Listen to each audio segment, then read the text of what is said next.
Hey, what is up here, guys? James Strickle here, back with another Dead by Daylight video. If you look at my previous videos, they've all been about my daily Deep Rock series, because I'm gonna be real with you, Dead by Daylight is the biggest piece of dog shit to play right now, just because both sides genuinely feel so uninteresting and so unfun to play, it's crazy. For people who haven't heard about me, I am James Strickle. I have played since the game's come out. I have Legacy Trapper, my achievements. You can go look at my Steam profile. Pro Foot Rubber, because funny haha. I just play for funnies. I try and have fun. I haven't been able to play this game for fun in a very long time because somehow they have made killers so brain dead easy to play that to this day, even still, all you have to do is tunnel at 5 gens, and that's what people do.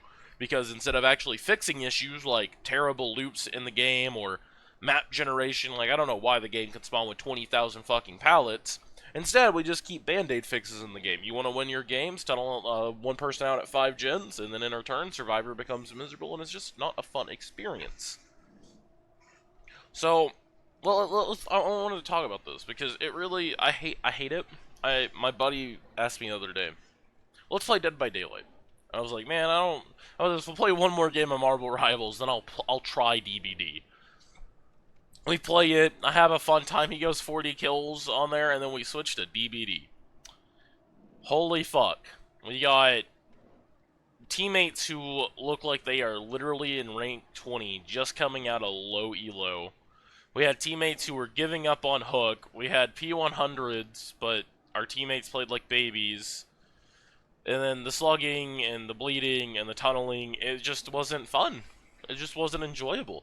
Because look, right, I don't necessarily mind losing a game.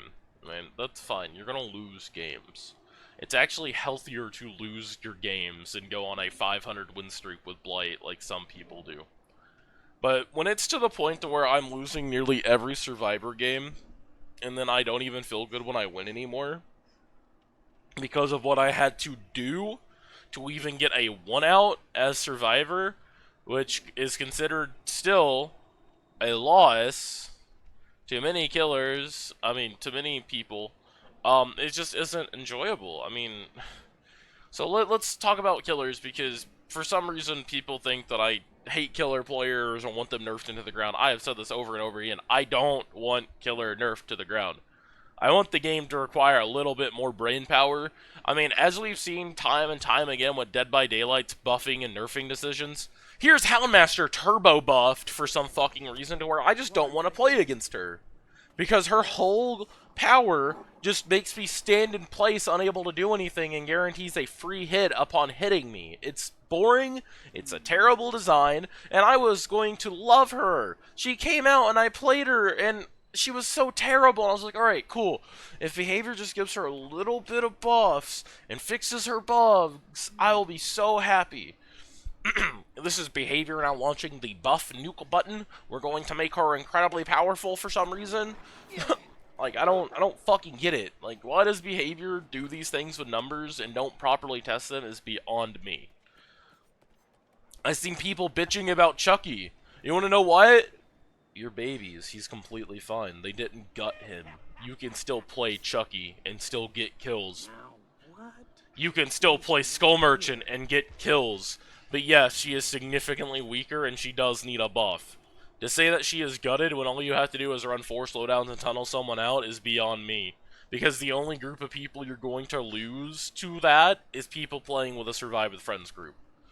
I'm sorry, but any killer in this game right now can stomp solo queue just by breathing gently at them. And it's made the game unfun, because behavior used to be a 50-50 kill rate. Meaning you would win meaning you were supposed to kill half the survivors, and the other half was supposed to get out. Now, what does that mean? Well, they changed it to a 40-60 kill rate. Now, that doesn't sound like a lot, but combining that with MMR and everything, and just the power that players have as killer players to make a match go how they want from the very get-go, has made the game incredibly unfun and toxic. I cannot count how many times I've seen someone tunneled at 5 gens, and then my eyes roll around my fucking head because, oh my god, here we go again. The only thing I can do is hope that they are a good survivor, and maybe take a body block, but I have to push gens. It doesn't matter how many body blocks I take or what I do.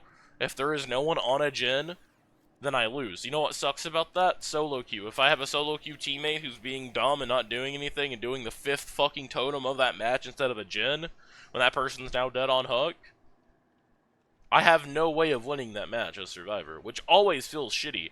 But then we have people bitching, what is Survivor's load into the game just to go next? Dog, I can see what my teammates are doing all the fucking time. What do you expect me to do? I've seen them do 2 chests and 2 totems while I ran you across the map for 5 fucking minutes. And we've only gotten a gen done. Yeah, I'm going next. It's fucking awful. It's not hard to look up that little HUD and see exactly what's happening and see how the match is going to play out, because for some reason, MMR is so abysmal at its job, and Killer has been made so easy. No offense, it has been. It's why I don't play it, because holy fuck. All you have to do to win as Killer is run a bunch of slowdowns and tunnel at 5 gens, which is really shitty. Which is, again, I wish they would add a new system in place, right, that would help with slowdown, so killers wouldn't feel the need to tunnel, because, you know, if it's going to win them games, it's going to, and the only way that we could solve that is by putting in a system for tunneling even more. But if Behavior wanted to keep their 40-60 fucking kill rate, we need a system for slowdown built in, like a built-in mini pain res that just hits every gen on the map for 5% and regresses them. Meaning if someone isn't doing it, then it doesn't. Unless they are maybe, you know, if they're working on it, they don't scream, it just goes down just slightly. It doesn't harm anything if you're working on it. But that way, gens are always regressing when you do your job, which is way more healthier than, here's 20%, you're playing the strongest killer and have now downed all 4 survivors at 5 gens. The survivors literally were not allowed to progress, and now you only have to hook the one of them 2 more times to kill them. You now win the game. Pain res is not a healthy perk, and I refuse to let people tell me that. Yeah, you have to do your job still, but you get to halt the game entirely for free depending on what killer you're playing as, and it's really dumb. Because the person who was just unhooked can't go back to the hook because they're injured, or they're now going to be dead on hook. So it's just a never-ending cycle until those 4 pain res stacks are gone. It's stupid. I will not let anyone tell me it's healthy. You can try, and I will listen to you. I don't mind discussion. It's completely fun. And as for Survivor, I generally think the only issue is just, again, I mean, Survive with Friends generally feels fucking terrible to play against as Killer, which does genuinely suck. I mean, it is so annoying to just get this happening, but sometimes it's just good survivors you're playing against, too. I played with a buddy, and it was a Wesker, and my buddy ran him for 4 gens. Because I had on him and took a body block for him. And then the other 2 teammates are actually doing gens.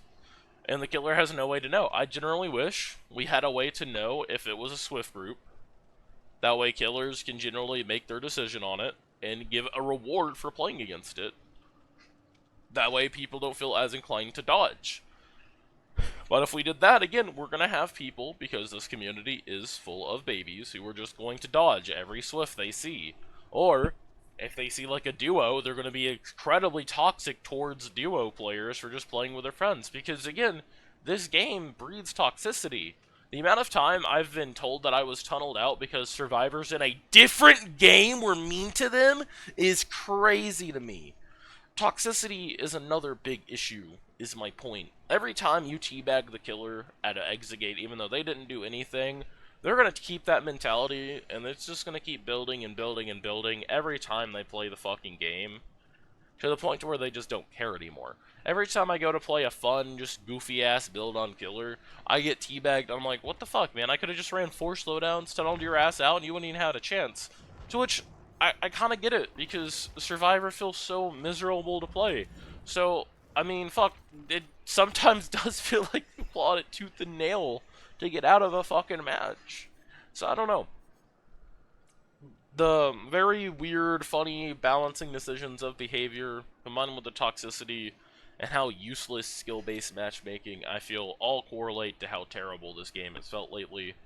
Again, I see it all the time, people commenting on how They want to stream Dead by Daylight. They want to get the extra blood points. But every time they load up the game, they just feel this existential dread because I can't wait to load in and get tunneled for 5 gens. I can't wait to load into the game and go against a Swift group and just get my ass handed to me because I'm not prepared. I'm just running a chill build. You know, I'm running a very calm build, but I got the 4 survivors in the game who actually want to do gens and get out, which is crazy, you know? Which, again, that's like a 1 in 200, like, game, but, I don't know, I saw this Blight player with 2 double speed talk about that, and look, man, you're running double speed as Blight. How many games did you stomp before you got them in the defense of that? But it does suck because, again, say that was on, like, a night.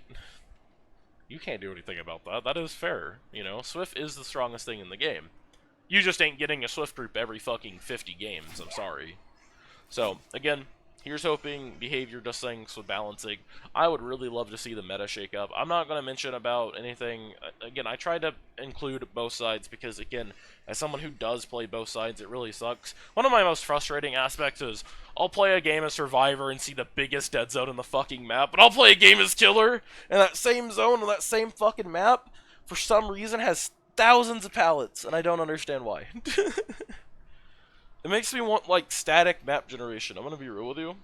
I don't know. Tell me what you... tell me more about in the comments about what you guys think is wrong with the game, what they can do to and fix it. I just don't think Killer is in a good spot right now. And by that, I mean it is simply too strong and too boring to play until you do get a Swift group. And that's why they can't just go back. Because then Killer feels even worse, and Killer already feels kind of bad to play. Because it's kind of too boring. Maybe a 50-50, you know, like a 50-50, you know, a 45-55 kill rate would feel better. I think that might be the sweet spot, but who knows. Anyway, stay safe, have a little for us today. Bye-bye.